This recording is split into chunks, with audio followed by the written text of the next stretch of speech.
just as real, but not as brightly lit.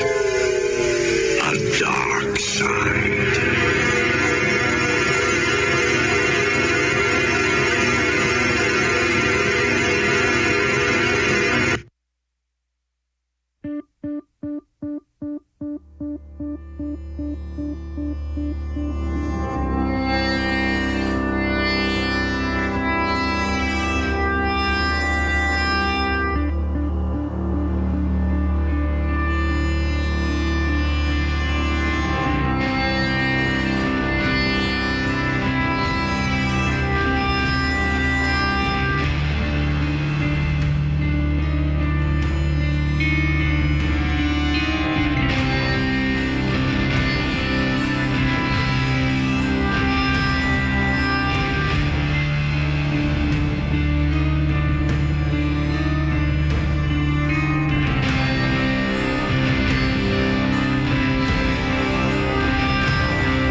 songs you are about to hear are intended for mature listening audiences only. If you have a weak mind or heart and don't like words like shit, fuck, or cunt, then please refrain from listening any further. It's time for some real music. It's showtime! We have seen imitators. We've also seen duplicators. But now, it's time for the originators. You got a bad reputation, Los Angeles, and the rest of the world. You are listening to the very manic Jimmy Cab Show. I am Jimmy Cabs, along with my co-host, Lost Johnny. Gotta turn yourself around. 2014. We're here. We made it. Yeah, I got to tell you, where do we begin here? 2014. How was your New Year's, Lost Johnny? It was pretty cool, man. I rung it in properly. I was drunk, and then I got stoned, and then I threw up, and then I kept drinking. I ended up dancing with this girl. Little kissy action. And, Wait a minute. That was it. Hey, I'm answering your question, man. You got drunk, you got stoned, you threw up. Yeah. Kept drinking. And then you kept drinking, and then you met a lovely young lady. Yeah. And then you kissed this lovely young lady? Yeah. With vomit breath in 2014? It dissipated after a while. I made sure to drink more to wash out the puke. Wash out the puke breath. That's actually a pretty good way to start the new year. No, it's a nice start. All right, Salvador and Mike, how you doing there? Good, sir. How was your new year? Stonable. It sounds like you could speak it. It sounds like you could speak in 2014. I'm happy about that. Nice resolution. Complete sentences. Hands off, Jenny. How you doing there? I'm doing well. How was your new year? My New Year was fun. Was it? Was it nice? You just spent it with Mr. X? Yeah, we went to his family, played Pictionary, drank some wine. You guys are out of fucking control. That's fucking awesome. That's actually pretty cool. Sounds like everybody had a good New Year, except fucking me, man. What a shock. Dude, I spent New Year's Eve. Oh, where do I begin? I spent New Year's Eve. If it wasn't for the Twilight Zone Marathon and the Walking Dead Marathon. Oh, boy. Which, yeah, I something's got to change. I can't believe I get laid. I figure you more of a Breaking Bad kind of guy since... that was during the Christmas break. But, yeah, Gonorrhea Tony walked in last week and he was fully fucking contaminated. I mean, literally, he was sneezing everywhere and fucking... I saw the pictures of you guys eating at Subway. Oh my God. That was... I mean, it's one thing to sit next to him and, hear him do his thing, but to see him shove food in that metal mouth of his, oh my God. I got to tell you, let me first start off by saying I love Gonorrhea Tony. No, I like the guy too. He's a character. He's a character, but yeah, being responsible, I advised him. Actually, you know what? He was pretty bright when it came to that. He's smarter than I was. You know what I mean? Yeah. He's like, I gotta eat something. And so, I guess, hands off, Jenny, explain this. I guess you guys had some pizza last week or something like that, right? Because he was obsessed with the pizza. I want a slice of pizza. How come I can't have no pizza? Yeah, Mr. X brought in a pizza, very graciously offering all of us, and Tony's eyes fucking lit up like, pizza. He was whining and fucking complaining. Dude, Salvador Mike, now that you can speak, was I lying or what? He was whining and pizza. How come I can't get no pizza? I want some pizza. Hey, can I get a piece of pizza, dude? I'm like, dude, you need something to eat. You're gracious enough to come here and bring beer, which is probably the reason why we have him here. But I convinced him, hey man, let's go. Let's get you a Subway sandwich. I don't want to eat that. I work there, and I'm like, oh man, this guy's got some I didn't even want to inquire because he had told us in confidence about his contamination stories, right? What he would do to food.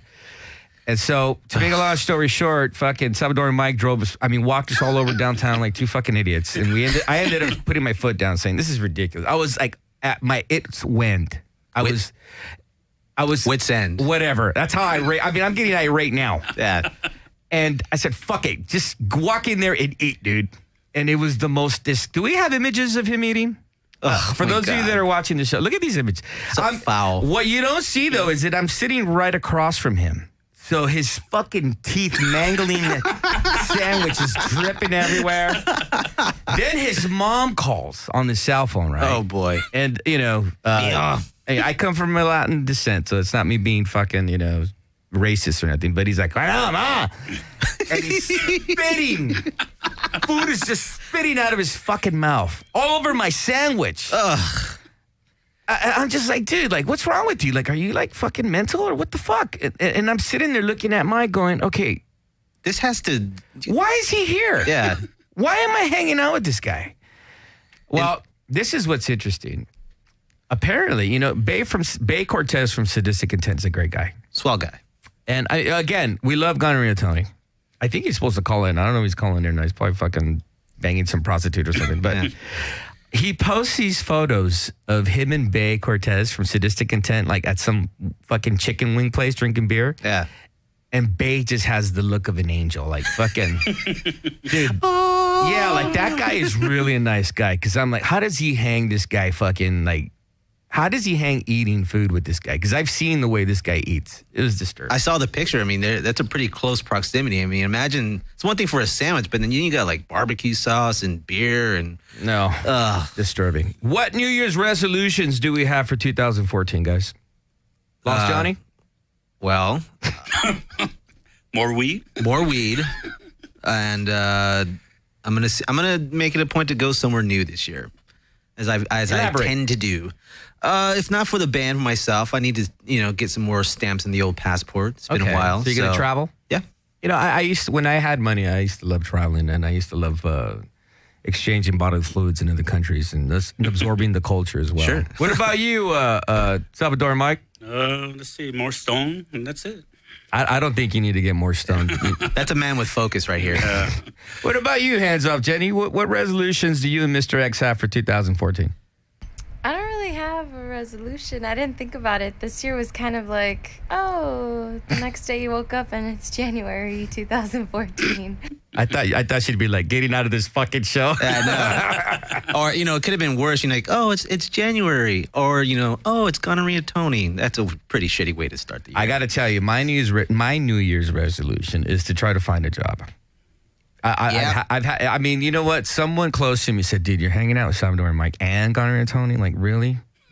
Like, come on, dude. Like, how? Yeah. Come on, dude. I didn't want to, be the bearer of, the news, but yeah. Hey, 28 years ago yesterday was the 28-year death anniversary of Phil Lynott, of Thin Lizzy. Can you believe that? Fucking bummer, dude. Is that fucking crazy or That is what? pretty crazy, man. Wow. I got to tell you. 28 years. Yesterday, I was literally fucking driving my Salvadoran neighbor insane because at midnight that morning, I started blasting Thin Lizzy vinyl. As well you should. And he was fucking irate, dude. I've only seen your neighbors sparingly where like I see them and I walk in and we meet each other and I look to my right and they just give you that. They give me the fucking look like, wait, you fucking know this guy? Now you're a dick. Like, come on, man. I'm guilty by association, Well, it was interesting because usually I've had law enforcement come to my door. You? Yeah, graciously that didn't happen. But this morning I was walking out and I got that fucking Salvadoran like, you know what, I'm going to kill you look. as opposed to Salvadorian Mike's like, I think I can complete a sentence. So, yeah, but you know what? It really kind of bummed me out. 28 years ago, Phil Lynott passed away. But at the same time, what an incredible legacy. You know what I mean? Can't touch it. Cannot touch it. We got a great show today, Lost Johnny and Salvador Mike. We really do. Let me first start off by saying that these two individuals that I had the pleasure of speaking with really, really are the epitome of not only being truly underground, but also truly real. What I mean by that is, as you know, or you may not know, in this kind of like, I guess, business, there's like the whole PR fucking thing. The reason why this show is so completely not the norm like the other shows, all those imitators, Yep. all those duplicators, is that, we keep it real here. A lot of people don't understand that we don't kiss ass to PR firms. The guests that we have on this show are musicians and artists that we respect and we like. Yep. Okay? But it's always a pleasure when you get to speak to these musicians and, obviously they're talking to you because they're promoting something, but at the same time, they're just being real and genuine. These two interviews that we're going to hear are really, I got to say, I was really glad and felt really proud to be communicating with these guys because they really opened up. So the first interview that we're going to hear is with Oscar Garcia, the legendary Nausea. Awesome. Yeah, his album comes out, Nausea's record comes out Tuesday. Ooh. Okay, so that's something to look out for, kids. Then, of course, I got the chance to speak with Jimmy Bauer about I Hate God. He's coming to Los Angeles, 25th anniversary of I Hate God. Awesome. Goes into full detail, man. So I'm not going to really spoil the gems here. I got to tell you, I was really impressed, though. It's nice to be able to speak with someone that's just honest and sincere. So. And plus, 25 years, that's a long time to sustain a band. Oh, dude, 2013 was a rough year for him. And a pleasurable one at the same time. Yeah, to say the least. Well, we'll get into the details later. Anyways, let's start the show. You have listened to many who have tried to imitate. Many have tried to replicate, but they lack one true thing, the true integrity, the true dedication, the realness. The testicular fortitude. That's right, man. Hands off, Jenny. Let's get into it. Hit it.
They are so obscene.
chance if you go down in Chinatown.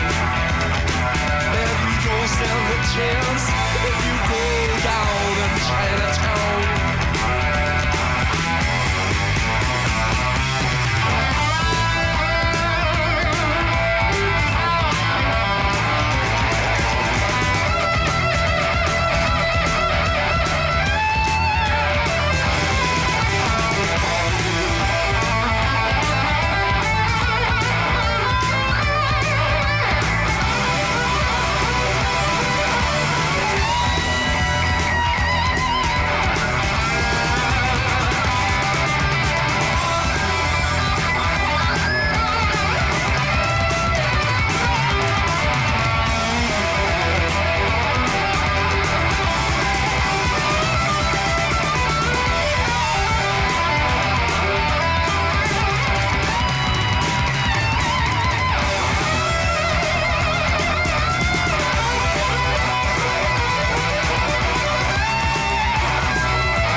Them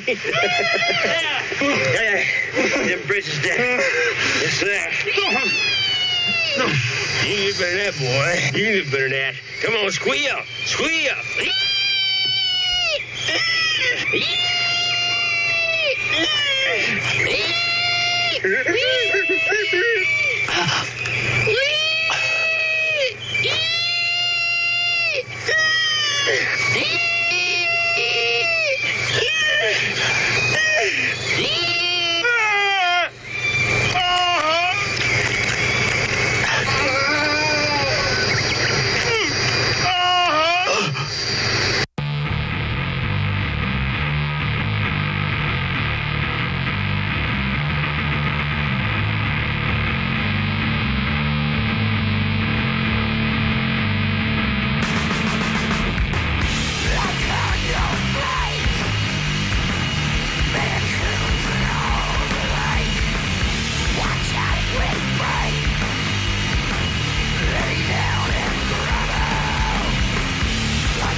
an unlimited supply of misinformation is Mr. Know-It-All. I'm coming. All right, 2014. We started it off heavy and sick. Lost Johnny. What did we hear? Oh, man, let's start from the very top. Neurosis from their record Times of Grace. Suspending the light going into the doorway. God damn, were they awesome yet again. Council, when we saw them at the observatory, holy shit, was I stoned, but still awesome. After that, we heard the classic Melvins from their record Bullhead, the song You're Blessed. Ooh. That record is awesome. Actually, all the Melvins records are awesome. After that, we started this new set with Thin Lizzy in memory of Phil Lynott. The song Chinatown from the record of the same name. After that, we heard The Body, Prayers Unanswered from the record Christ Redeemers. Man, heavy, heavy shit. Speaking of heavy shit, we heard Sub Rosa with the song Cosimo from the record More Constant Than the Gods. I finally dug on that record, like really, really dug on that record, and wow, awesome. And they deserve every ounce of publicity they get. After that, we heard Lumbar featuring Mike Scheidt of Yob. And Tad Doyle from Doyle. Might be kind of an obscure reference, but Day 6 from their record, The First and Last Days of Unwelcome, which I bought from Mike at the show. I bought the Lumbar record on the vinyl. Is out on Southern Lords, so you should pick that up, kiddies. And we ended the set with Weed Eater, the song Mancoon from the record Jason the Dragon. And they're going to be coming around here very soon with Pins of Light. That's a Scion show, so you can just fire up that internet connection and RSVP and go see the show for free. All right, man. Yeah, absolutely. Make sure you log on to Scion and register to see Weed Eater. They come back to Los Angeles without Black Cobra, from what I understand. Can't win them all. All right. So, we were talking about, the new year and all that bullshit. One of the things that I would like to ask certain people that shall remain nameless. Yeah, that shall remain nameless is, don't bother me in 2014. You know what I mean? Like, it's always interesting. First of all, let me be very honest here and let me vent. I am an old fucker. Yeah, hands off Jenny, you might be surprised, but yeah, I am old. I'm an old fucker, man, but I don't bother anybody.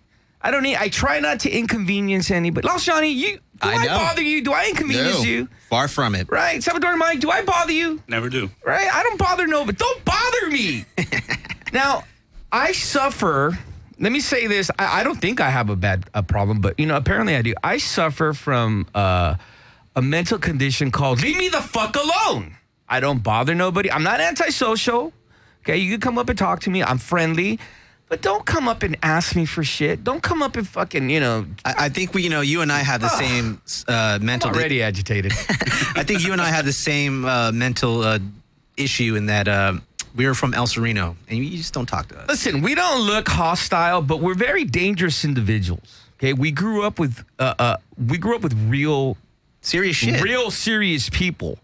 Okay, and our neighborhood, it's similar to other lower income neighborhoods. Like, it's a real world shit. So you got to watch what you say and how. Like last night, I'm at Poison Idea. By the way, let me thank Big Mike and Russell McKay from Poor Kids Radio. Thank you very much for the love.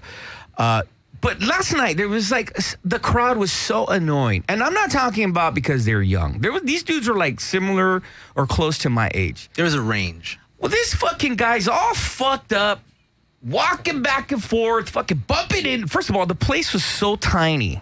I mean, you were confined. I don't suffer from claustrophobia, but still, the place was so fucking tiny. This guy's walking back and forth and dude, do you have a bladder problem? What's going on? Stepping all over my shoes. Then there's this other inebriated fucker slamming into everybody. And listen, I'm over 40. Now, the right thing to do when you're dealing with these type of annoying fucking individuals, and it's not even an ethnic thing. Normally it's kind of like an ethnic thing. Look at Mr. X. Are you talking about me? No, I'm not talking about you, Mr. X. But I mean, dude, I go to a show, I don't bother anybody, and my mindset is I'm there to watch the gig and not interrupt or inconvene or annoy anybody. Yeah. No, not the case with me. Not the case. Even when I'm taking pictures, I make it a point not to, because those fuckers that are constantly taking pictures. Fucking Watermelon Frank. Yeah, exactly. Dude, Mars Castro. I make it a point to say, okay, snap 2 pictures so the person behind me can see the show. I mean, I'm very conscious of where I'm at, and I'm considerate. No, not anybody else. This one guy comes up and he's like, "Hey man, can you get me into the show tomorrow and I get my camera?" And dude, leave me alone. Not even not asking, demanding. It just never ends. So listen, 2014. I want to ask you individuals out there, if you see me out socially. Like I said, I'm not an asshole. I'm not. Lost Johnny, you're not an asshole. I'm not. We're not stuck up. But, come say hello. If you got praise for the show, awesome. I love the fact that you support the show. But I'm not your friend. I don't want to hear about your life. Yeah. Even my close friends know not to bother me with their details. Hey, say hi. How are you doing? And then go on your way. Go. Yeah. Don't make the mistake I did in the 80s. There's a bunch of hot chicks at these shows now. Go get laid. Yeah. Go. Why are you talking to me? Say what you have to say. Hey, you want to buy me a beverage? Awesome. If I had the dough, I would reciprocate. But you know what? Love the praise, but don't tell me your life story. And don't ask me for shit. By the way, we're giving out tickets for I Hate God. Oh, Jimmy, can I get one? So now is the time. If you want something, we're going to be giving away tickets for I Hate God. And we're also giving away tickets for, I forget, poor Angie, she's going to be pissed off. Metal Invictus. Oh, yes. We're giving away tickets for the Murder Junkies. Ooh. Where is that show? That's going to be at the Vex. Well, we're going to punch up the info in a minute. Tonight, Correction House is playing. We were trying to get Arthur and Punisher on. Did I pronounce that right? Arthur and Punisher. I always fuck that up. I feel fucking idiot. I'm not even inebriated.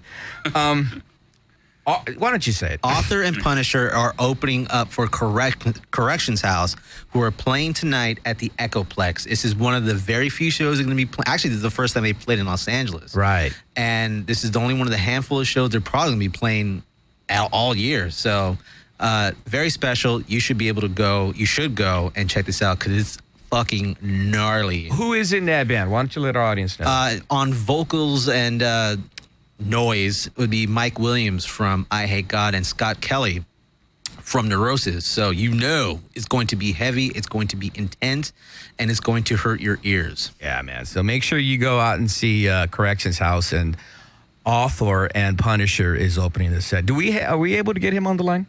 Not yet? All right. Well, why don't we get into that music block, and we'll try to get Arthur and Punisher on the line. Hands off, Jenny. Hit it.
shadows on the wall. Waking up to an F minus. Bearing down on the bit and double clutching the magnetic shell. All brings the uncontrollable tone of protest. People who deplete the war zone. Federales viva submission. Ozone ignition. A French connection. For an ex-Viper recruit here in Rat City. No evidence of intention. Work. The real capital punishment. Taken into custody by pretenders to the crooks barricade. Innocent till proven retarded. Stupid till proven misleading.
as ugly is, made of hedonist handcuffs, crushing weight, erotic accuracy that kills love outright.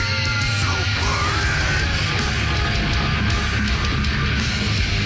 One precious chunk at a time.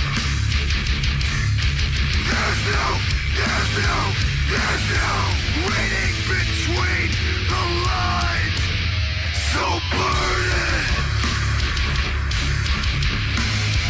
One precious chunk at a time. There's no waiting between the lines. No waiting between the lines. Like fire that falls from the sky. Like fleeing a monster of nature. Like a bullet born of a madman. There's no reading between the lines. Like disappearing from the face of the planet. Like being cut in half. Like having everything and burning it. There's no reading between the lines. There's no reading between the lines. There's no reading between the lines. Oh, man, that was fucking sick. Lost Johnny, what did we hear? Oh, I mean, just sickness of sicknesses. We started this set with Author and Punisher. The name of that song is called Fierce. That's spelled Fearce from their record, his record, Women and Children. After that, we heard Corrections House. Man, was not disappointed as I thought I would not be. The name of that song is called Dirt Poor and Mentally Ill. That is no shock coming from Mike Williams from their record, Last City Zero. And we ended this set with Phil Anselmo and the Illegals. Man, another awesome record that I picked up last year. Walk Through Exits Only from the record of the same name. Heavy shit, kids. All right, I believe on the phone we have... Dude, I always... butcher. What is going on with me? Why am I butchering? I think your New Year's resolution is to correct your tongue. You know, I used to really, I was very proud of the fact that I used to be able to speak the Queen's English so properly. I don't know what the fuck is wrong with me now. All right, excuse me if I butcher this. Let me do it. You do it, Lost Johnny. We have on the phone with us the man, the abuser of sounds, Author and Punisher. Let me first start off by saying, for those of you that have not experienced the Author and Punisher live experience, it is the one-man apocalyptic, the ultimate in just fucking mind-blowing, insane music. And it's just one man, which is incredible in itself. How you doing, man? Welcome to the Very Mad Jimmy Cap Show, dude. Hey, how's it going? It's good to be here. Just Good. packing up right now on my way up. So I'm kind of short of breath, but I'm working while talking. So let me get this straight. Not only are you a one-man apocalyptic machine, but you also pack up your own. You don't even have a road crew? Oh, did we lose him? Oh, great. All right, well. All right. I think he lost his phone as he was packing up. Yeah, poor guy, man. Oh, man. You know, one of the things about his show is not only, as we had him here on the show in 2013. That's right. Let me first start off, for those of you that are not familiar with Author and Punisher. It is a extremely awesome musical experience to see him play live. As we just heard, and yep, live is no joke. So let's mention this. Tonight, he is playing with Correction House, which features Scott Kelly and Mike Williams. Their collaboration, that's going to be amazing. That's at the Echoplex. Tomorrow, San Diego, the Soda Bar. The Soda Bar? Wow. That's good. That's a San Diego never disappoints. Yeah, I've been there Stay before. sexy. Yeah, I've been there before, and it's small, so they're gonna feel every ounce of those fucking decibels, man. Wow, fuck the soda bar, dude. That's fucking rad. Okay, so Author and Punisher tonight, the Echoplex with Correction House and Author and Punisher, San Diego. This is really interesting, and hopefully he'll be able to call back here. He's going to be going on tour with Phil Ensemble and the Illegals and Hymns. Nice. Amazing. As you know, when we had him here the last time, he had went on tour with Phil Ensemble. So obviously, you know, the guy, Phil Ensemble obviously knows real music. Yeah.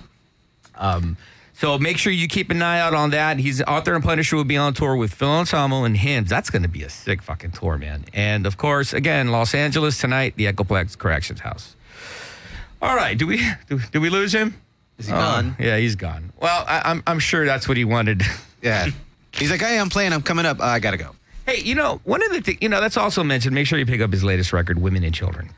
All right. You know, one of the things that's really interesting, we were talking about and complaining about the fucking people that we deal with. Yesterday, I felt so emasculated. I had no idea that the NFL playoffs are going on right now. If it makes you feel any better, counselor, neither did I. Really? Because you seem to be more alpha male than me. I've always been a fan of sports, but I don't have a functioning television, so I can't watch live sports even if I wanted to. You know what? That so might be a good thing. I asked Mike, like, he's like, oh, the Chargers won. I'm like, did the playoffs start? He's like, looked at me like I'm a fag. I'm like, totally not a man when. Well, let me rephrase that. Totally not following sports right now. So. I gotta tell you, hands off, Jenny. Is from a female perspective, is it unattractive when a male is like a music geek like myself and has like no like alpha male extracurricular activities like sports? Like I'm sure Mr. X is into sports. Are you into sports, Mr. X?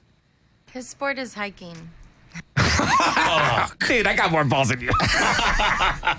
Never mind, I feel great. It's a good sport. Hiking is fun. No, hiking is fun, and it's actually very good exercise. But to actually follow professional sports is a completely different thing. You know, sports are stupid. Oh, wow. I have to disagree with you with that, but I see where you're coming from. It was funny because I had no idea that the playoffs were going on. I'm cranking Thin Lizzy all day, and all of a sudden, like, I'm watching this feed because, like, do we have him on the line? Hey, Killer, are you there? Yeah, I'm sorry, man. I got disconnected. I don't know what happened. It's called fucking the NSA, bro. We're on the fucking most wanted list. Exactly. Hey, listen, we mentioned that you're playing tonight with Corrections House. How do you feel about that, dude? That's going to be sick. I'm stoked. I mean, I was supposed to do the whole tour with them, but it was because of the Phil tour. It was kind of like I had already committed to Phil, but I just didn't know the dates. So, yeah, it was great. I was kind of bummed I couldn't do the whole tour with them, frankly, just to kind of, they're one of the only other, I guess, really good industrial bands out there that I feel like is doing something new. How do you feel that not only are you being recognized by your peers, but that your musical audience is expanding where, let's face it, in this underground scene, there's like a lot of people that are fucking ignorant, but now they're embracing what you're doing, and your audience is expanding. Because, dude, you mentioned you're going on tour with Phil Ensemble, but you've been on tour with them before. Yeah, that was a blast. We're gonna do smaller venues this time, just so it's like a little bit sweatier and crazier. Nice. But yeah, it's great. I mean, I feel like it's kind of felt like. Feels like maybe late 90s to me, where there was just like a new energy. So kind of excited about that. Do you like the fact that you're turning on your music to a whole new audience that not only is getting what you're doing, but the fact that you're literally like, opening people's ears? Yeah, I mean, I hope it just makes people realize, maybe there's other, they can create kind of, not to say that I'm doing this, but you can kind of just create your own genre. If you're just trying to fit in with the genre, I think it's kind of a bummer, because there's so many new devices and sounds mixing with electronic music now that you can do whatever you want. It doesn't have to be a guitar tone. Whereabouts are you going to be touring with Phil Anselmo and the Illegals? Well, we're starting out in Houston, and then I think it goes over to Shreveport, New Orleans, St. Louis, Omaha, Denver, Seattle, Portland, Sacramento, and then he's got a couple of shows in L.A., and then it goes Scottsdale, Albuquerque, Dallas, San Antonio. So you're literally going throughout the whole United States then? Yeah, we're hoping that we're gonna, miss some storms. But I'm a East Coast guy, so I like the winter. Now let me ask you this: when you're in Los Angeles, can I be on your guest list? No, just kidding. I'm not playing Los Angeles. This is the only tonight is the only one. That's why I kept these shows at Corrections House. Let me ask you this in all seriousness: how do you stay from being stagnant and repetitive? Because your records are so diverse. How do you do that? How do I what? How do you stay from being stagnant? Because your records are so diverse. How do you stay from being repetitive? Well, part of it comes from the art. I'm sitting here. I've been playing the same instruments for a little while. I get a little antsy, and I want a new interface. So part of it's okay, I'm going to design some new instruments. And once I design new instruments, it's not like I can take all of them with me. So it's kind of okay, old ones out, new ones in, new stuff. So that kind of keeps the music different. Yeah. I think it's driven from the actual sculpture. I think it's important to mention, again, you create these instruments. You can't walk into Guitar Center and say, hey, hook me up with fucking that. You make these instruments, right? Yep, that's it. Yep. Incredible. For those of you that have not experienced the Author and Punisher live apocalyptic experience, tonight, the Echoplex with Corrections House, which features who, Lost Johnny? Mike Williams from I Hate God and Scott Kelly There's of Neurosis. 2 reasons to be there tonight. Absolutely. Yeah. Make sure you check out Author and Punisher. What time is your set time tonight, my friend? I'm going on first. So it's probably, Echoplex 8. It says 8. I don't know what it really is like over there. You guys probably know better than me. Probably 8:30. Yeah, about 8:30. Make sure you get there and you see Author Punisher. And also keep Author Punisher, keep an eye out for Author Punisher with the Phil Ensemble and the Illegals Hymns Tour. That's coming throughout the whole United States. That's going to be sick, man. What's up with new material, bro? You going to be recording a new album anytime soon? Well, the last 2 years I did 2 new albums. So this year I built some new masks. So I'm bringing those with me tonight. Never played with them before. It's going to be a clusterfuck. So that might mean some new material. Probably be a little bit more on the avant-garde side, but I'm going to be building new instruments this year. So wow. Expect to see some. Probably looking at a new album in early 2015. Nice. I like the fact that let me emphasize again, you're building. Yeah. Incredible. He's not buying strings for his guitar. He's not buying sticks for drums. He's building instruments. Let me strongly emphasize, for those of you in Southern California, make sure you see Author and Punisher with Correction House. In Los Angeles, the Echoplex. Tomorrow, the Soda Bar in San Diego. Make sure you check that out. This guy's amazing. Author and Punisher, I want to wish you best luck. Be safe out there. Safe returns, especially on that Phil Ensemble tour, man. I wish you the best, my friend. 2014. Thank you, Jimmy. Good to talk to you guys. Cheers, brother. Safe. Be safe. Awesome. That guy's amazing, dude. And again, let me emphasize, he's just one guy. He's one guy building with his bare hands this fucking tsunami sound. Let me drop this. About almost 4 years ago, I went to, what's the name of that bar? That little small bar where I saw him at the first time. Whatever. It's meant not to be mentioned. And I was with this underground guy who's a nice guy, but very elitist. Very, you know what I'm talking about. I know exactly what you're talking about. And I thought for sure he was going to be like, oh, this sucks. Was it at the 5-star? No, it wasn't the 5-star. Okay. Sorry. And so he was completely impressed and totally captivated by Author and Punisher. I'm like, wow, if this guy won you over here, fuck, that's awesome, because this guy hates everything. I know. It's not underground. And dude, Author and Punisher is totally underground. I find it amazing, though. I think it's great that he's branching out to a whole new audience, because Phil Ensemble has this mass appeal. Absolutely. He has the underground appeal, and then he has the mainstream appeal. I'm glad that everyone's recognizing this guy's talent and the fact that this guy's an amazing, not only a musician, an artist. Because I would hate to have this guy I could just picture Pantera fans fuck you, Free Bird. Yeah. Fucking hostile. Yeah. So let me again mention Los Angeles. Come out tonight. Author and Punisher playing with Corrections House. If you really needed an excuse to go to this show. Dude, amazing. He made it very clear that he's not going to come back here with Phil Ensemble when they play their shows out here. So this is really special that he's playing this show. So for certain individuals that are constantly asking about guest list shit, don't bother me with that. All right. Yeah, Arthur and Punisher tonight, Corrections House, Echoplex. Tomorrow, San Diego, the Soda Bar. Make sure you go to that. And then watch for him on the Phil Ensemble Hymns Tour. All right. Another show that's coming up, Counselor, speaking of the Corrections House, I Hate God. That's right. Nausea. You know what? We're going to be giving away tickets for I Hate God, the 25th anniversary. Thank you, Los Angeles, for mentioning that. I Hate God is coming to Los Angeles. We got a great interview that I conducted with Oscar Garcia. He opens up, and you know what? It was very, very, very revealing. Why don't we listen to some Nausea? Hands off, Jenny. Hit it. Maybe sometimes you sell your clothes out on the street or everything, anything you can get your hands on, you sell it. Or you help a friend sell something he's got and he gives you some of the money from it.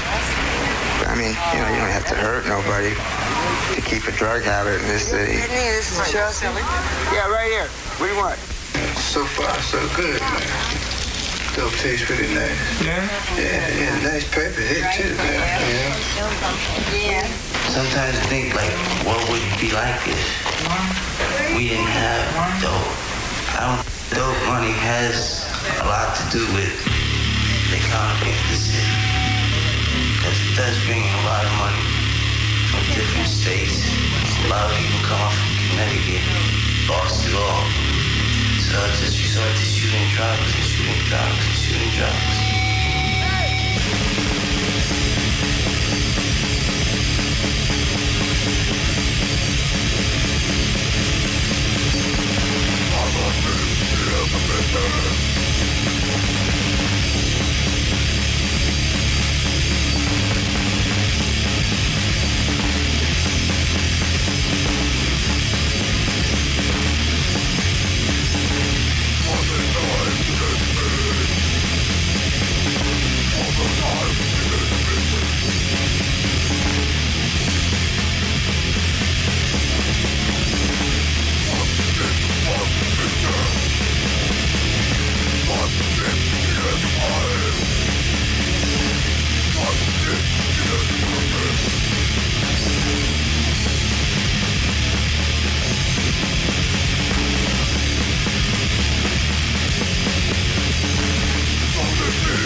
All right, this is a very manic Jimmy Cap show, taped to broadcast. I'm here with Oscar Garcia. How you doing, man? Hey, what's up, man? I'm doing all right, man. Dude, 2013 was your year, but it looks like 2014 is going to be continuing to be your year, huh? Yeah, it looks like it, man, with the new album coming out, man. How do you feel about that new record coming out? I mean, I'm about the album coming out. I'm happy about it. I'm very happy about it. Do you feel... We finally got a real good recording that people are really going to like. I hope so. I hope people like it. Do you feel that, I mean, one of the things that's always been interesting about your band, I mean, we mentioned this the last time we talked, is the fact that throughout the decades, you know, you were never stagnant. You would come out and then you would disappear again. But are you somewhat amazed at not only the loyalty of the old Nausea fan base, but this whole new fan base that you have, man? Does it trip you out? Yeah, it's very surprising, man. I mean, it's very surprising about the old fans that they're still out there and they still remember us. And the new fan base that we got, I mean, it's really, it's really something, man. I mean, we appreciate it, man. We appreciate it real, dearly, man, because, there's bands that come, go, and they don't have a fan base or whatever, or not they change, they lose their fan base. But, also, we're like, wow, man, I mean, me and Eric, are just tripping out about the whole thing. Yeah, man, I could imagine. You guys went on your first European tour not too long ago. How was that? It was good. It was good, man. I mean, playing out there was great, and meeting people out there was great. The only thing I didn't dig was like just the driving, man. Too much driving. Well, I mean, it's understandable. I mean, prior to this first European tour, have you guys ever toured? No. Yeah. So it was like something new for Leon. Leon, it was like, so he's toured before with his other bands.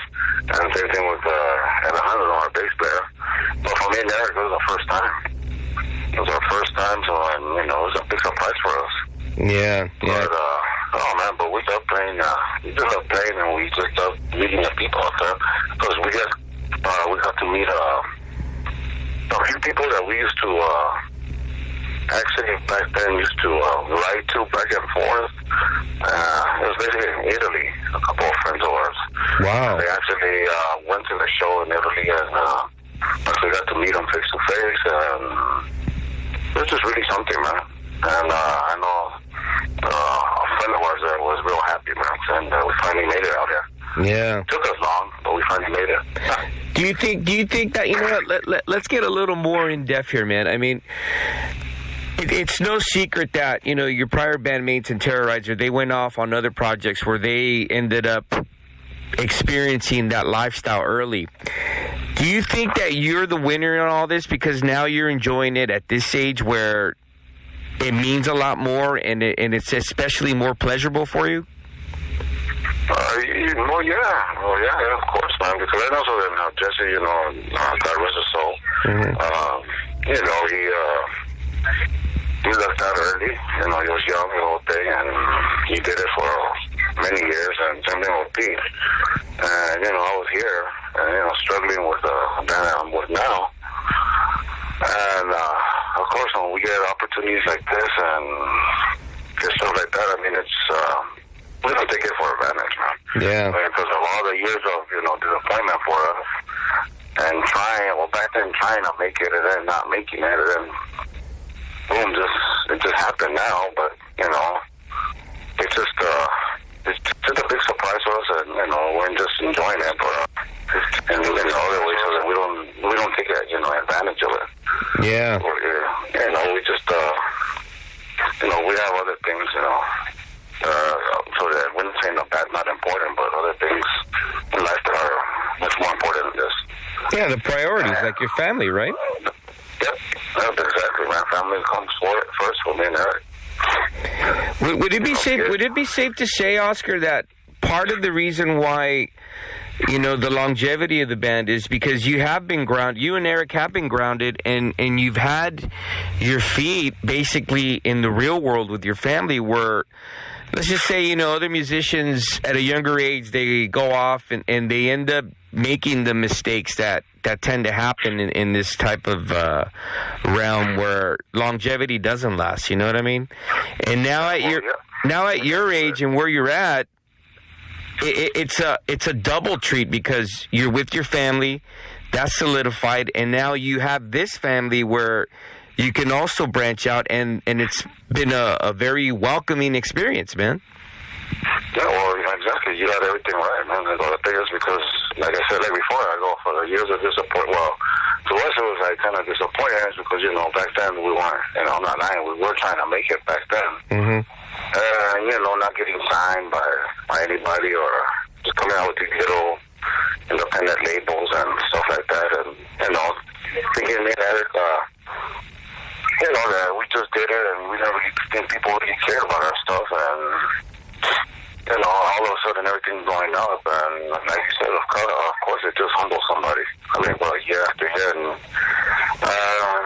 then, past problems with other band members and, trying to find the right pieces back and forth. And sometimes struggling with ourselves, too, man. Problems with ourselves, too. And that's the reason why we would, play and then not play. Yeah. And all that. But this time around, we came back and it's just a big surprise. Well, let me ask you that. Let me ask you this other side of the question, man. This is even more interesting. Now that you have a solid and mature and experienced band backing you up. I mean, obviously you and Eric have been together, but when we talk about Leon de la Muerte and also Alejandro, obviously that has something to do with a solid lineup. But these guys are experienced musicians, and you guys are family men first. Do you see a conflict coming there? Because now that the band is getting more exposed and your audience is branching out to a whole other level worldwide, I mean, how do you feel about that? Is it somewhat intimidating? Are you excited? Talk to me about that. No, I'm excited about it. I mean, the thing is, so then before we made a comeback and before we, we got these guys in, which, they're great musicians, we told them, and, I told them straight out first, so then if I want, pretty much when I told Eric I wanted to come back and play, it was, I think, at my daughter's birthday. I told him I was ready to come back. And he just tripped out. He got real happy. But there was going to be some conditions. And, I told him, and, for him, too, he has a daughter and a son right now. Yeah. And for him, too, family was first. So originally we were just going to come back to the Milwaukee, that Maryland Death Fest. Mm-hmm. So Alejandro stepped in because Eric knew Danny Herrera from Napalm, and he's the one who recommended him, bass player. And he brought in Leon. And this was just going to be a one-time deal. Just go there, play the Maryland Death Fest, and, that's it. That's all. That's it. But we saw how the band was going. And I remember one time I showed up real early to practice, and Leon was there. And he was just kicking back, and we were just talking, and then I told him, hey, stuff was going well, and I told him, are you going to stick around afterwards, man? Because I told him, I understood that, I knew that he had his other band, Murder Construct. Yeah. And, I told him, so then our stuff, the whole thing, it's like old school, Brian Punk, the whole thing, hardcore. I go, if he was going to stick around. And, I told him, and he told me he was, and I told him, well, the thing is, we don't play all the time either, because I told him, I got a wife and kids, same thing with Eric. And, we'll play whenever we can, but it's not going to be like a full commitment. And for him, too, he said it's cool, too, because he has his other band, and he has other commitments, too, as well. Wow, that's great. And, and Alejandro, he has his own thing. So pretty much we were on the same page. Like, well, if we could do something, we could do something like we did that Europe thing, or do a few shows, we all agree it's fine. But there's a few times, too, we had say no to a bunch of shows the past year. Yeah. And, everything went well. And, just having these two guys in the band just did it for us, man, because like you said, they're Sims, and they weren't like the other guys that we had back then. And they know what they have to do, and we feel real comfortable.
That was part one of an interview I did with Oscar Garcia.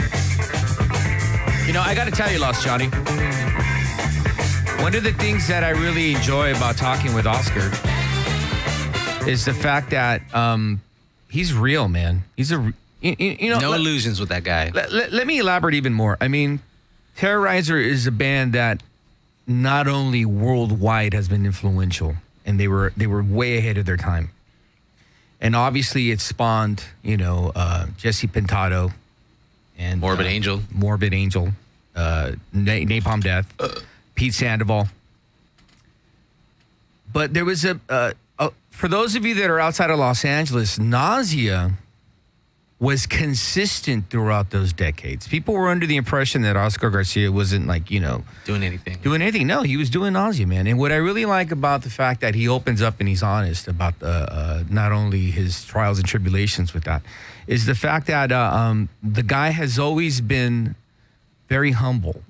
And we share something in common, like a lot of people, they're under the impression like that him and I, because of our personalities, that we're like fucking stuck up or we're no, it's just we're very reserved, very, what's the word I'm looking for here? Kind of isolated individuals. Right. You know what I mean? What I really like about him, though, is the fact that he opens up and he's real, man. And, I mean, he's getting a lot of press right now. You know, let me mention this. Well-deserved. Well-deserved, by the way. Him and Eric Castro. January 7th, the release of Nausea, Condemned to the System. That's going to be out on Willowtip Records and also on vinyl on Deep Six Records. That's in America. In Europe, I believe it's Hammerheart Records. But this next part of the interview is really interesting because he really, really opens up. And let me mention this. The guy, to go through what he went through, had to have support from his family. And that's what I really like. Because the guy, he says it, family comes first. You know? He makes that explicitly clear. And the fact that now he's fortunate to have, you know, I always neglect to mention these two guys here. Let me mention the rest of Nausea. Alejandro CB, who plays bass, and Leon de la Muerte, who we know very well. These two very experienced musicians are the backbone and the fucking, what I would say, the solid foundation of Nausea. Because not only do they understand and comprehend the fact that Oscar and Eric are family men, but they have their own things as well, man. So there's not that whole, like, pressure. Yeah. Right now, Nausea is getting well known. You know, they're being offered all kinds of tours. Let me mention this. January 12th, the 25th anniversary of I Hate God. I Hate God returns to Los Angeles with Nausea. For those of you that were there last year, you know this is a must. This is a fucking must. No question. Gotta be there. End of story. I Hate God, Nausea, Cattle Decapitations, Obliterations, Strong Intention. That's going to be at Los Globos. That is brought to you by who, Lost Jody? That would be the Static Age, who brings all, well, not all, but a fair amount of the heavy shows here in Los Angeles. Yeah, and a so stellar guy, too. We're going to be giving away tickets for that. We're going to make you wait a little bit. Why don't we get into part 2 of the in-depth interview that I did with Oscar Garcia? Hit it! You know what, I got to tell you, man, the whole Nausea story in itself is very inspiring because it goes beyond just band members, the support that you had from your family and the history and all that. But now that finally you're getting that recognition, now that finally you're getting that respect that you deserve, and you're being recognized for how influential you were with your band Nausea. And so then I keep on that because like I told you before in other shows, I think I told you that there are kids and all that went up to me and they said they read my lyrics and all that, and, you know, back then I didn't. Back then or even to now, I sometimes think that people don't really care what I say, man, but yeah. You know, when I see people coming up to me and telling me that, it's like a real kid. I'm like, wow. Yeah, that's got to be crazy, man. I mean, not only the fact that not only that you had such a loyal following, but I mean that it branched out to multi-generations. That's incredible, dude. It really is. Yeah, it is, man. So, yeah, like the older fans and then the newer fans that we're getting, and then with the release of the new album next week, who knows?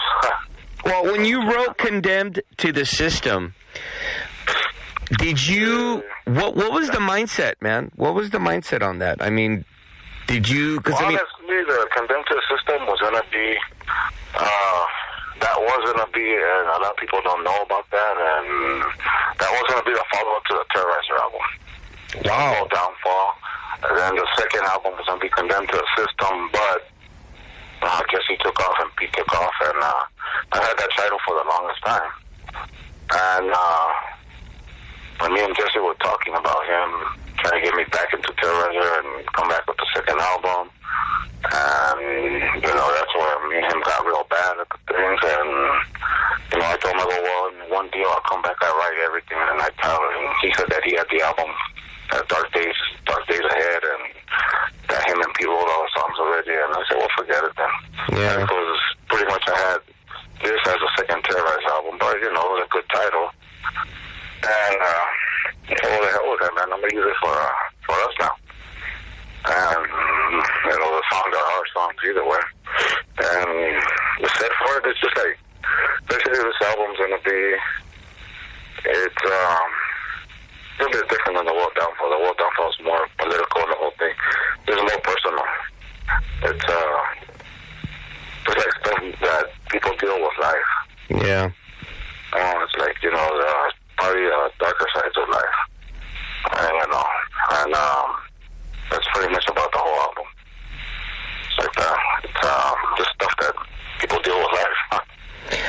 I mean, you know, one of the things that always gets neglected is the fact that real life is the most hardship of all, man. I mean, the simplest things in real life are the biggest challenges, from paying the bills and feeding the family. That's a struggle right there, man. Yeah, it could be stuff like that, or it could be other stuff, man. Just a bunch of other stuff that you just go through day in, day out, or struggling for other stuff. Yeah. But hopefully people will read it and they'll understand. I understand, but that's the whole mindset of the whole album. It's just daily struggles. Right on, man. I don't like writing about fantasy or, you know, like devil worshiping and stuff. Because I know a lot of people would listen to the album and they would assume, you know, just because of the way the music is or the way I sing, like, oh no, it's evil and all that. It's not evil. That's absolutely nothing. Or not, they look at our covers and all that and they think, you know, Satan worship. I go, it's nothing like that. Nothing no for it. Yeah, it's basically a documentary of real life, man, which is the harshest of all topics. You know what I mean? Yeah. So that comes out on Tuesday, right? Yeah, it comes out Tuesday, man. Finally. I mean, we've had the album done since, July last year. Mm-hmm. We've had it done. We actually had it already done, mixed, the whole thing. Alejandro mixed the whole thing down. And we were hoping to have it out by October. Then they said change it to November. And Willow Tip said no, that they want to wait till the new year. And they finally gave us a date. And that's next week on the 6th. Tuesday? It's what, the 7th? 7th or 6th? It's the 7th. 7th, there you go. So that's the day finally comes out. And that's going to be on Willow Tip in America? Yeah, Willow Tip in America and Deep Six Records on vinyl here. Mm-hmm. And those are two other European labels that we're carrying. I'm not too sure what's the label's name. Alejandro's the one who got the other two. I think one of them was a Hammerheart. And I'm not sure about the other label. But it was two labels from Europe and two labels here in the U.S. And what I understood, you could pre-order the album at a discount right now. Okay. And before the 7th, because I think original price is $11, so if you go pre-order it now, you get it for $9. Mm-hmm. And it's a pretty good deal. Yeah, absolutely, man. Now, this is very interesting to me. You're going to be playing January 12th with I Hate God, man, which is another band that has, like, persevered through so much throughout the decades and influenced so many bands. How do you feel about being on that bill? That's cool. This is the second time we're going to play with them. Nice. We played with them there, too, the same place. Sometimes last year. Yeah, we played with them, and it was a good show. It was a great show, actually. You guys are fucking killer. I was there, man. I know. I remember. We won't talk about how you had to haul your equipment all the way up the stairs, man. Oh yeah, well, pretty much we'll probably have to do the same thing too. Hauling up those stairs, man, those damn stairs. Then you're playing January 18th in Tijuana, Mexico. Talk to me about that. Oh yeah, that one's gonna be with a few bands from over there. What's their face? The other band that we've played with. There's a few bands. That was I think Leon's the one who got us that show. And there's going to be in TJ, same place that we played last time there. It was pretty good last time. It was all right, man. But the ones that we're looking more forward to, I mean, don't get me wrong, all the shows are great. And I think in May, because we're going to play Guadalajara, and we're going back to Mexico City. Nice. 2 shows back to back with Statistic and Tan. What I heard, I don't know if it's true, but what I heard the other time, that Repulsion's on the bill now. Nice.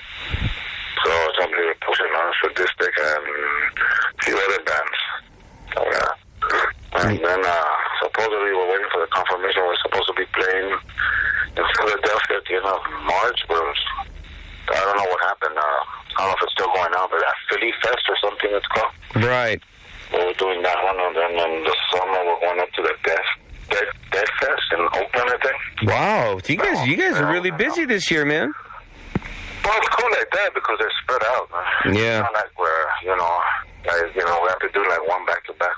I mean, stuff like that, man. It's no problem. I guess especially me and Eric time, plan out stuff, and I'm pretty sure Leon too, with his band and the whole thing, and Alejandro always being on the road doing the sound for all these bands. So And it's perfect for us. It's great. Now, this is interesting to me as well here. You played last year on the Jesse Pintado Grindcore Memorial Show, and you signed on to play this year as well, huh? Yeah. Well, I went to Enrique's birthday party. Mm-hmm. So I went to his birthday party, and we were talking, and then we talked about it this time, and how he was telling me all these bands, and it's like the day before he was going to announce the bands, and yeah, he actually talked to Eric first, and then Eric's the one who told me, and then when I went to go see him face to face, we were talking, and he told me if he could count on us, being there again. I told him, it's the same deal as we talked about last time, and yeah, we'll be there. Yeah, same thing, same deal as we did back then, and I told him, go ahead and just announce it, and we'll be there. Is it closure for you now, man? Because, I mean, one of the things that was very enjoyable about that festival was that despite, all the apprehension and all the drama in the beginning, it turned out to be a really great show. And, everybody put everything aside and just enjoyed a good night of music, man. Is it closure for you now? Yeah, I guess you could say that. I mean, still, you're always going to live with some kind of feelings, always. Right. But, I guess I guess less and less. But still, it's still kind of, whatever back then what happened, it still kind of hurts in the whole thing. And, it gets better within time.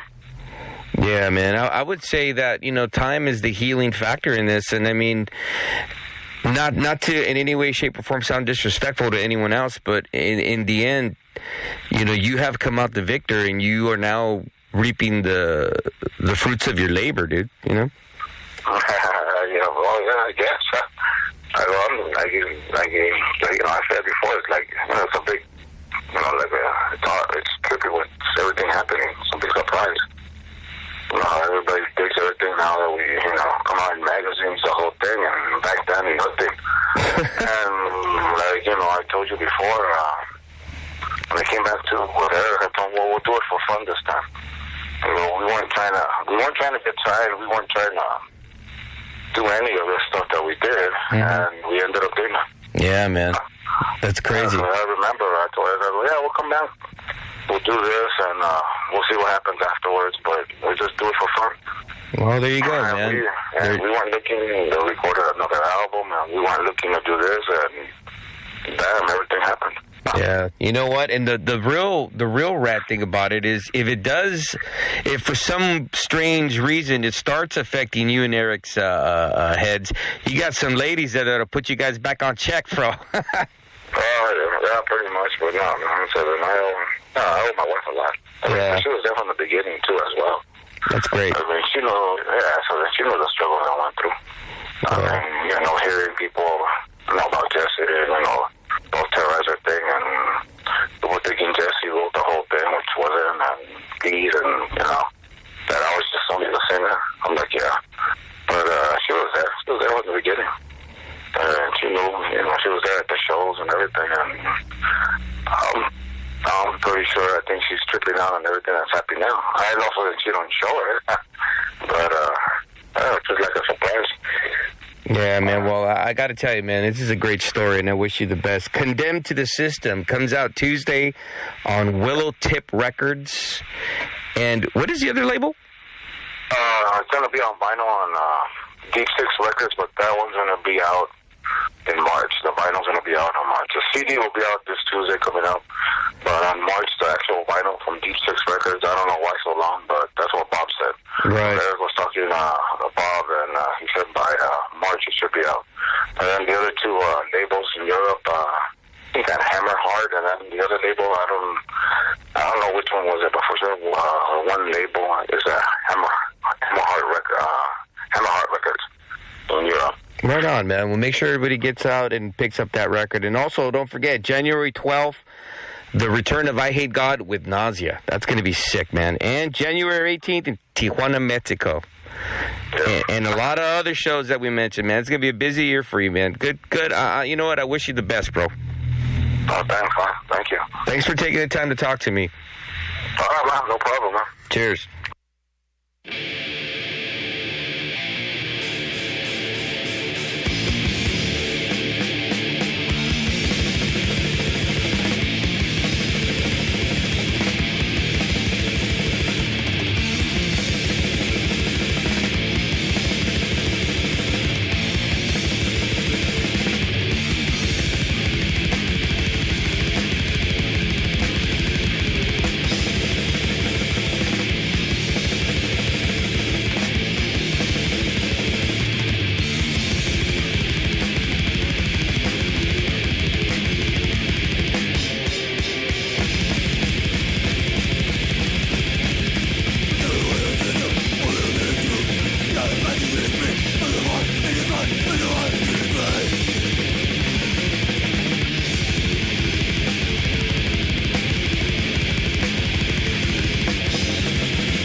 All right, I want to thank Oscar Garcia for not only being real and genuine, but for giving me the exclusive interview right there. He opened up and just, he revealed all, man. Let me mention this. January 7th, the release of Nausea, Condemned to the System. You heard it here, Lost Johnny. Yes, we did. did. You heard it here, Salvador and Mike. Yes, Hands sir. off, Jenny. You heard it here. This was supposed to be the second Terrorizer record. Okay? I got to tell you, man, you know what? I got a lot of love for Oscar Garcia and Eric Castro. They are really the epitome and the proof of true brotherhood and real friendship. They had each other's backs for decades. And perseverance. Absolutely, man. And let's not forget, because we criminally do this, Alejandro Civi and Leon de la Muerte, the reason why things are going on, because they are the foundation, man. They're the nitro in the engine. Yeah, and let's also mention, you know what? Let's also mention Kathleen Garcia, Oscar Garcia's wife, and I don't know Eric Castro's wife, but her as well, because if it wasn't for that support network, God knows where these guys would be, right? An extra foundation. Yeah, they're already sturdy. They're foundation. not bombarding their cell phones. Where are you at? Yeah. How long are you gonna take? Yeah, you know. So January 7th, Willow Tip Records and Deep Six Records, Condemned to the System. Nausea. Let's not forget, January 12th, Nausea with I Hate God, cattle decapitation, obliterations, and strong intentions. All right, I'm talking way too much. I had an in-depth interview with Jimmy Bauer. Jimmy Bauer. Let's get into it. Hands up, Jenny. Take the most holy man they got, you dig, and treat him as worse as they can. Degrade him, drag him through all kinds of shit, spit on him, cuss him, just do everything and then turn around and go to church and worship him on Sunday and think you're going to get away with it.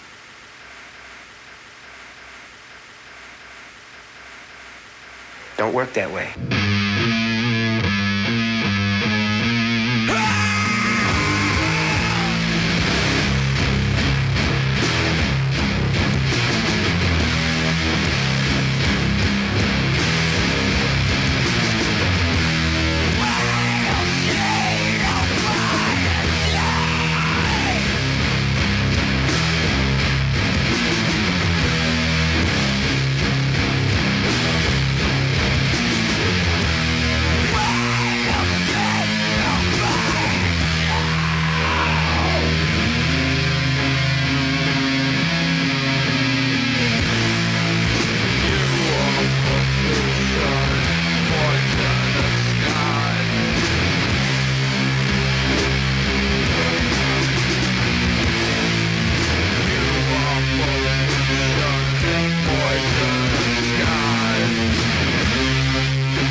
so this is the very manic Jimmy Cap Show, tape to broadcast. I have the king of sludge, Jimmy Bauer. How you doing there, my friend?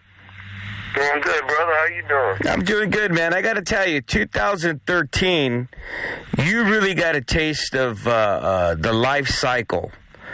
By what I mean by that is obviously, the tragic death of Joey Lacaze, and then the birth of your son, man. I mean, you really got a taste of real world. How are you feeling, man? How you doing? I'm feeling good, man. I don't know. Like you said, it's been a weird year, man. Yeah, man, literally. When I ask you this as a friend. That's anytime, you lose someone, it really reawakens your eyes and it really puts priorities in your life. And then you had the birth of your child, man. I mean, so it's got to have been a wild ride, right? Yeah, it's like a kind of really good thing happened and a really bad thing happened, like you were saying, and definitely makes you do some thinking, man. Yeah, absolutely. How are you doing? How are you doing, man? You all right? Yeah, I guess, man. Just trying to stay busy. The one positive thing about Joey passing away was, I guess, like him being my best friend, and when you're best friends with somebody, you really sit down and talk with them, and you know what they think and what they feel, and so, like, I know he wouldn't have wanted us to sit around and fucking gloat, Yeah. And so we got back to work as hard as we could, man. So, and on the other side of it, my daughter's beautiful, and probably the most important thing that ever happened to me, man. It's really cool. Oh, wow. I can imagine, dude. That's got to be really rewarding in itself right there, right? Yeah, it really is. It really is. I mean, I kind of grew up, I never was really around babies or anything. Never had any little cousins running around or anything like that. So I'm learning, man, and it's something I've always wanted, so yeah, man, 2013 was a weird year, dude. Yeah, man. I got to tell you, I relate with dealing with children. My brother just had a kid, man, and he's only a year. And same thing, like I've never interacted with children before. I've avoided them like the plague. But they bring something out of you, man. They really dig deep down in your soul, and they bring out a humanity in you and a compassion that I guess that's why the world keeps turning, man. You know what I mean? Yeah, you're right, dude. It's a truly beautiful thing, and I just feel blessed, man. Good, man.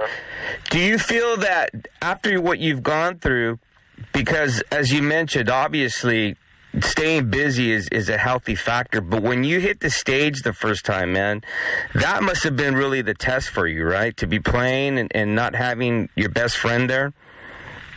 Yeah, it was more hard not to cry than anything, it was just weird, man, because the first show was at Horror Fest, and Dale from the Melvins, which was Joey's favorite drummer, would turn around, and that, was Dale there. So, I mean, I got to say it for Dale, man. He's one of the coolest dudes I've ever met in my life, because he made something that was really hard for us a fun transition and made it a little easier, and that's what friends are, man. Friends step up at weird times and do crazy things, Yeah, man. You know what, man? I got to commend you for not only what you've done in the past and the legacy of I Hate God, but I got to commend you and the rest of you guys for just being human beings, dude. You know what I mean? And to go through that and to persevere and to keep continuing and honoring your fallen brother and bandmate, that means a lot. Because in this day and time that we're living, man,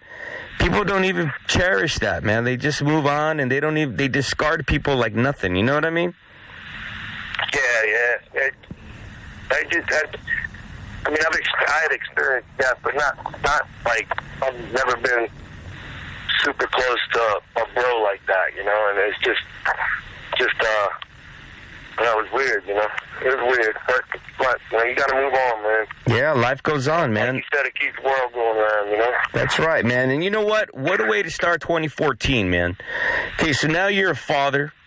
Okay, now you're back. Now you're back on the horse. It's, you know, I got to tell you, Jimmy. To be honest with you, it's funny saying that you're a father, man. But it's great, though. You know what I mean? God, I love it, dude. You know. I'm not really a going out person anymore. Anyway, I haven't been for years, and this just grounds me even more. You know. So. Yeah, man. I like making babas and cleaning her diaper. You know, just the negative things to me are fun. You know, it's just. Yeah, man.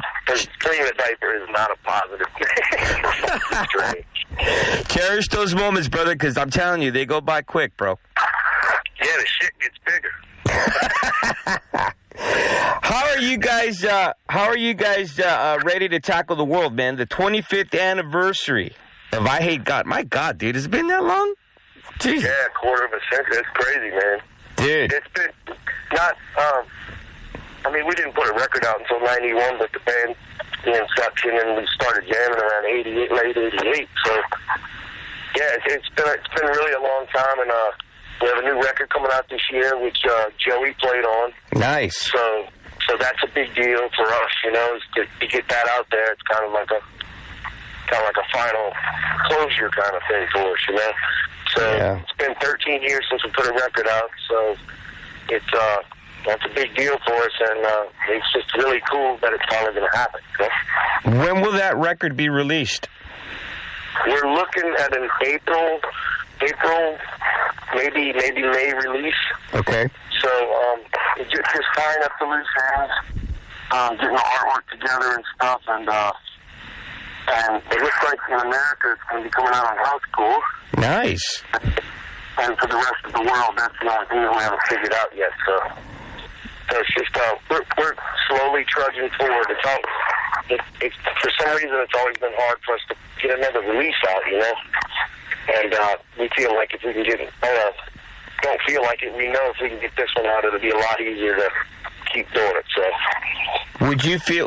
would you go as far as to say that, you know, because I remember we discussed this the last time on the record, but now that where you're at in life, it's one of those things that it has to come out, not only for the memory of Joey, but also just to reestablish the reign, so to speak, and to shut up all the naysayers, man. Would you agree with that?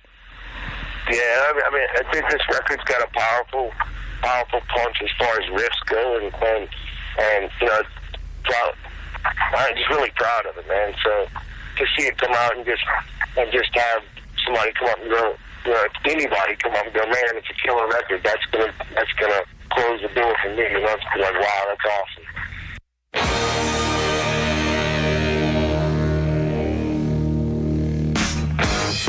All right, that was part one of a fucking great interview with Jimmy Bauer, man. That guy is the real deal. Would you agree, Los Johnny? Wholeheartedly. I mean, just to, you know, 2013 was a very difficult year and a very pleasurable year for him. I mean, you know, the birth of his daughter and then obviously the death of his bandmate, man. Best friend and bandmate, man. It's crazy, man. So no way to go, man. Let's mention again, I Hate God, the 25th anniversary, Los Angeles. You want to go see I Hate God with Nausea? And let's not forget Cattle Decapitation, Obliterations, and Strong Intentions. Did I pronounce that right? Yeah. Yes. All right. I'm going to give away a pair of tickets right now. This is courtesy of The Static Age. January 12th, Los Globos, I Hate God, 25th anniversary, Nausea, Cattle Decapitations, Obliterations, Strong Intentions. Send me a message now. Jimmy Cab's on Facebook telling me I Hate God rules. You go see I Hate God for free. 2014. What a great way to... You know what? Why don't we get fucking tickets like that? Yeah. Hello. Like, hands off Jenny. Wouldn't you want a pair of tickets to go see I Hate God? Why don't we get the love? All right, you know what? I'm not going to get into it. You want a pair of tickets? Send me the message now. Let's get into that part 2 interview, man. This is a great interview with Jimmy Bauer. Hit it. While natural disasters can highlight the best in people, it can also bring out the worst. Now in New Orleans and other places, looters are running free.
Is there a working title for this album yet that you could unleash?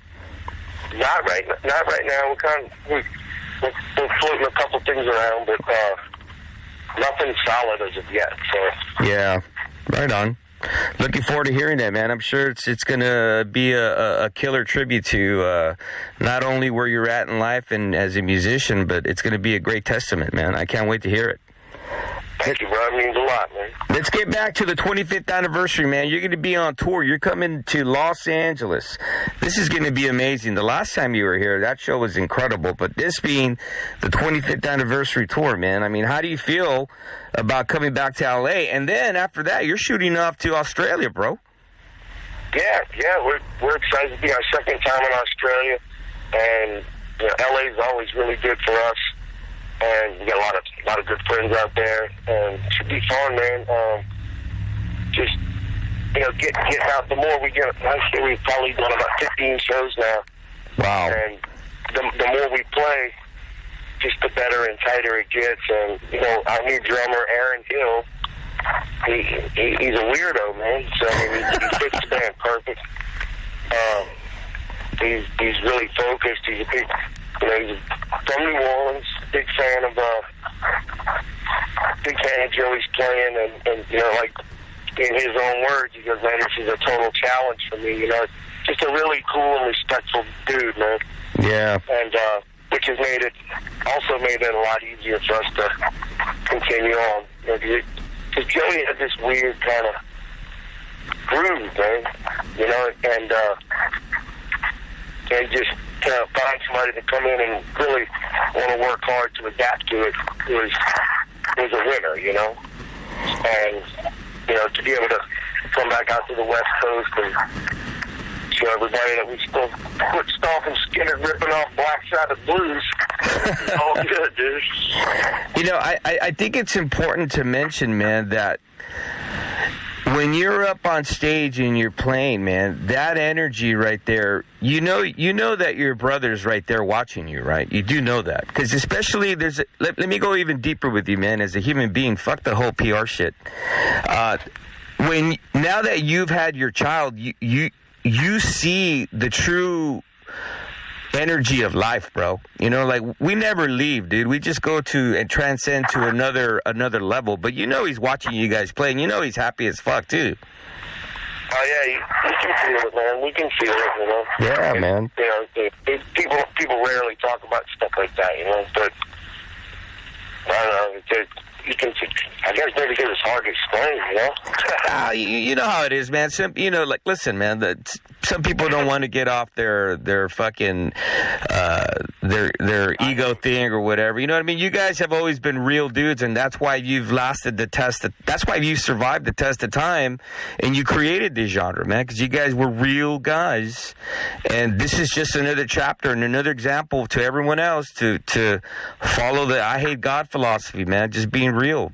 If everything tragic, there's always a positive in the end. You know what I mean? And the positive is Joey's never going to be gone, bro. His legacy lives forever, dude, and he's inspiring people now. No, I couldn't agree with you more, brother. Yeah, man. I agree with you more, man. So listen, let's recap. You're coming to Los Angeles. This is going to be amazing. I'm going to be giving away a pair of tickets for this show. So two lucky people are going to be experiencing I Hate God 25th anniversary back to Los Angeles.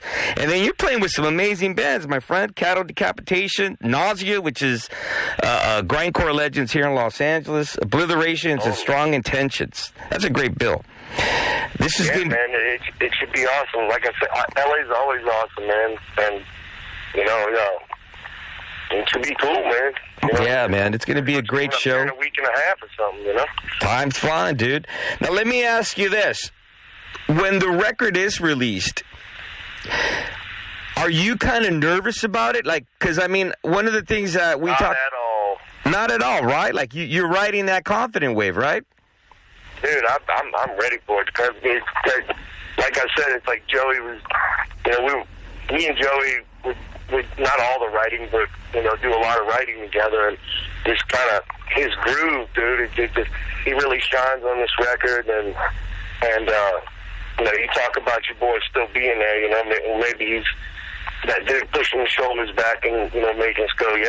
You know, we knew it was badass 6 months ago, you know, so. Yeah. It's just, we're more proud to have it come out, you know, and we've already been writing as well, and the writing seems to just be continuing right on, so it's, you know, it's cool, man. That's good, man. I'm really happy for you, man. I'm glad that everything fucking, you know, is going in the positive for you, my friend. Thank you, bro. Appreciate it, man. All right, so let's mention this again. January 12th, you're coming to Los Angeles. I Hate God, the 25th anniversary tour. And then you're going to be shooting off to Australia, which is going to be interesting. And then sometime in April or May on Housecore Records, you'll be releasing the I Hate God record, correct? Yes, sir. Yes, sir. My God, you're a busy man, my friend. And also, we just finished recording the new Down record, the second of 4 EPs. Oh, wow. And, with new guitarist Bobby Langdorf from Honky. And really excited about that, too.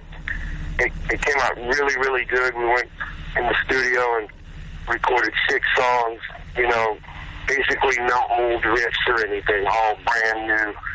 And really excited about that as well, man.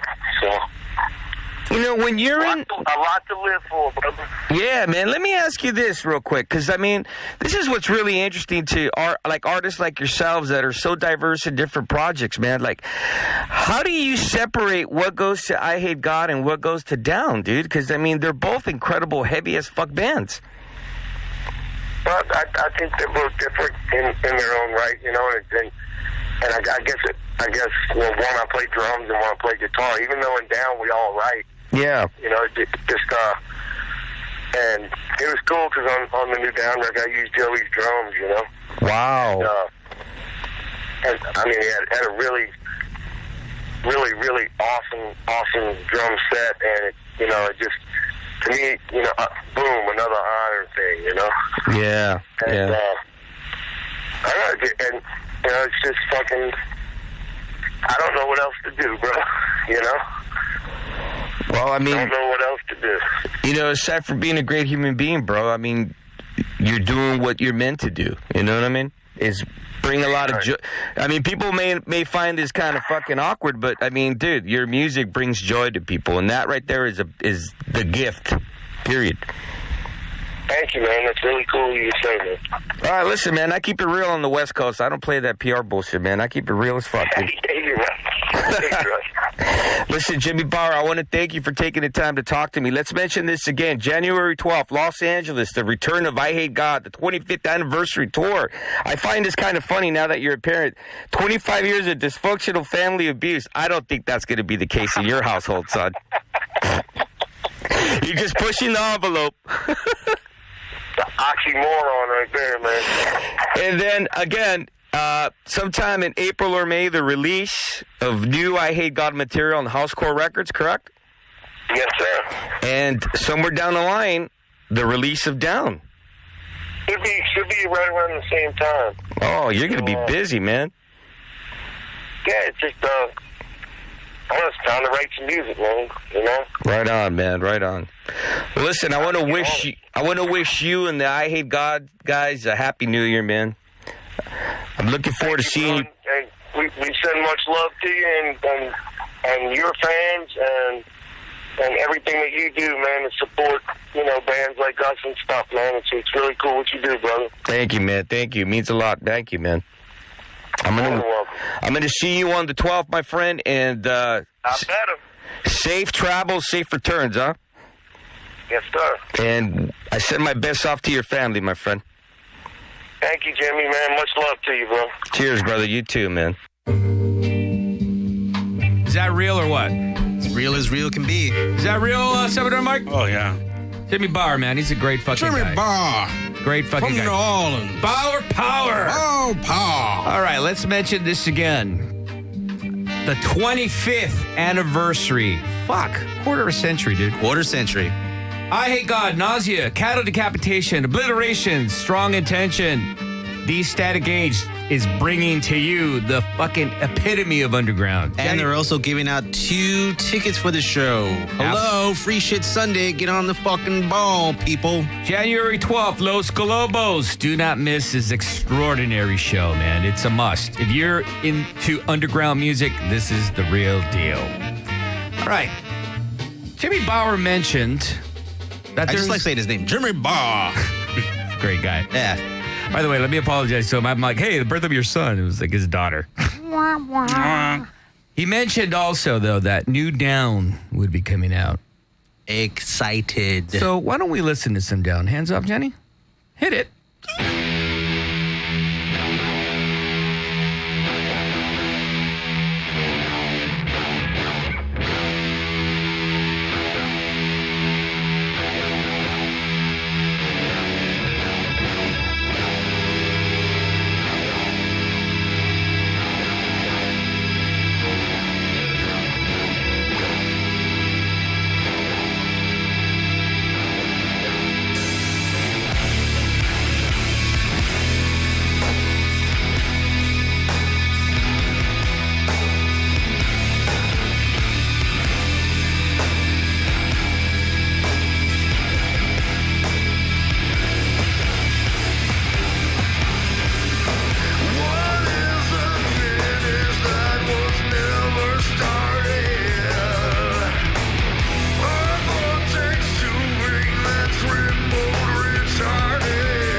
All right. I want to thank Power.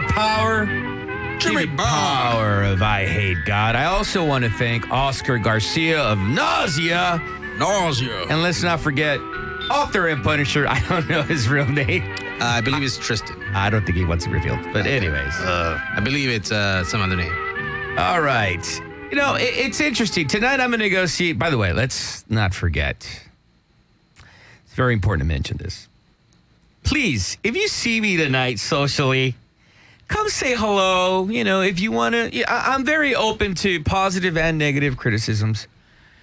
But then don't make me feel uncomfortable.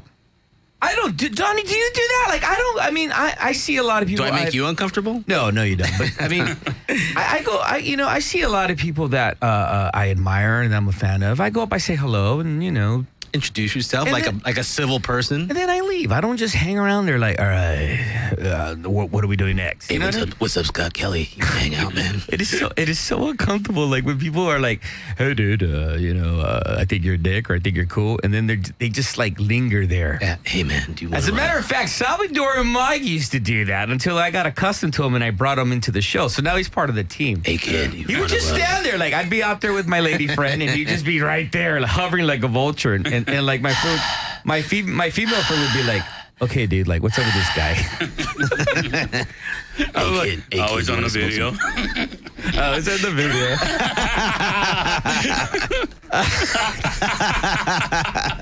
Oh, boy.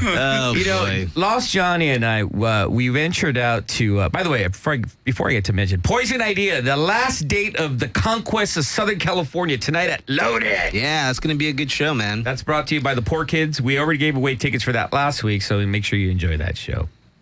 You and I went to Pomona. Yep. To go see Poison Idea on the first date. Yep. And it was very, very awkward. I completely blacked out or I was completely ignorant. I didn't know that Pomona's like shitty, gangster. Yeah, it's like sureño for days. And there was like a problem. I realized I'm gonna need all of you. You know what? I'm gonna need all your help here because I've been noticing that as the months and the years have been going by, I am becoming more and more, and hands off, Jenny, all due respect, but I've been becoming more and more like a bitch on the rag. No patience. I mean, dude, like, give this guy some Midol, man. How was I when we showed up to characters in Pomona? Well, actually, both of us, we walked in and oh my God, that was real. I'm not on the guest list. What do you mean I'm not on the guest list? Don't you know who I am? I'm supposed to be on the guest list. Like, we're all sticking our necks in like jerk offs. Like, don't you see us, man? We're over here. I like the fact that they had like 2 ex-fucking convicts as security at this place, right? Yeah, full on. And one of them was like, well, they were both very intimidating, but we walk into there, and I've been out there. I've played shows actually on that particular street. Pomona's kind of a crapshoot, man, because you got the Glass House and the Fox Theater, which are nice, established, professionally run venues.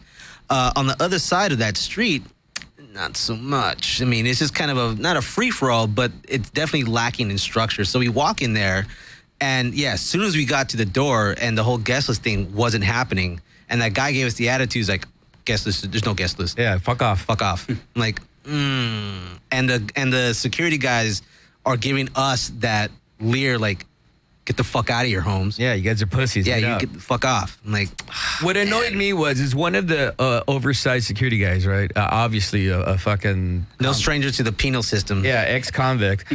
It was like high school again, bro. Like he's like literally putting his chest to my chest and in my face and staring me down. I'm like, dude, I'm over 40.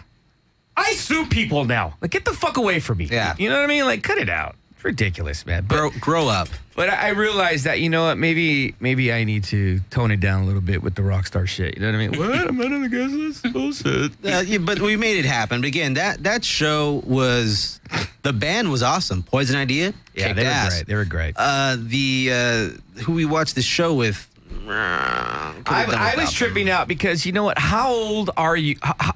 When do you realize that you're too old to be wearing, like, the studded, heavily patched leather jacket? Well, listen, I'm guilty of that.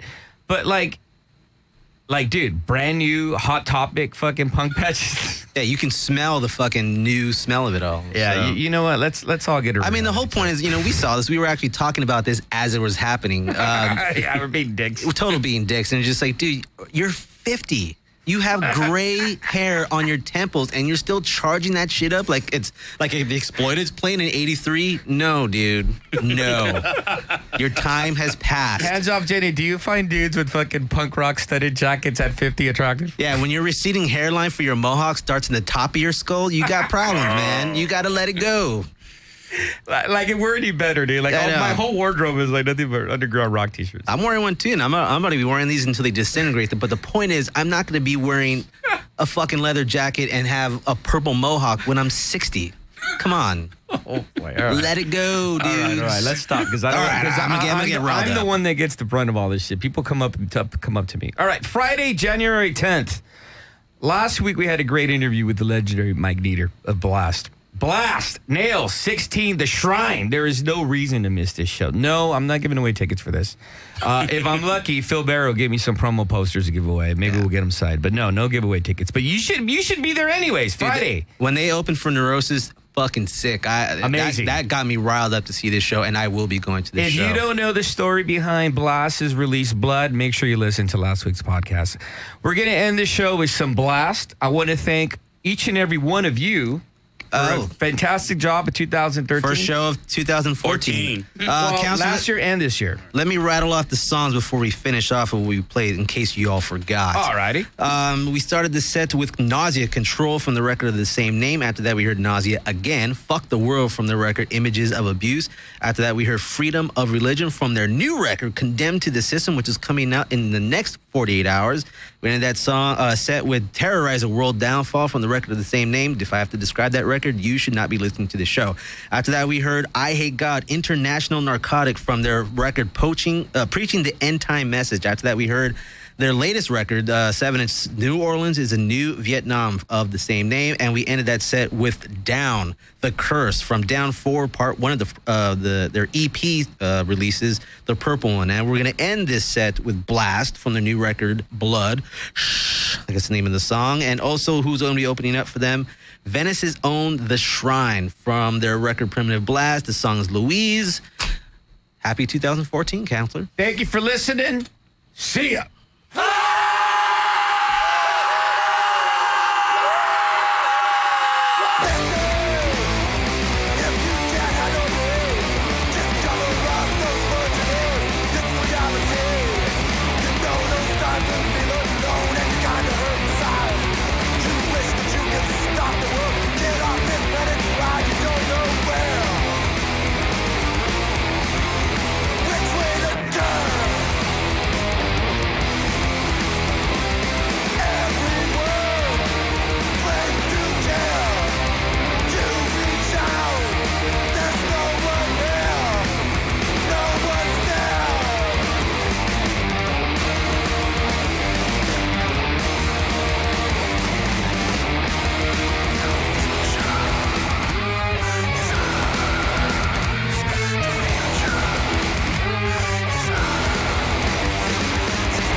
place that is just as real, but not as brightly lit.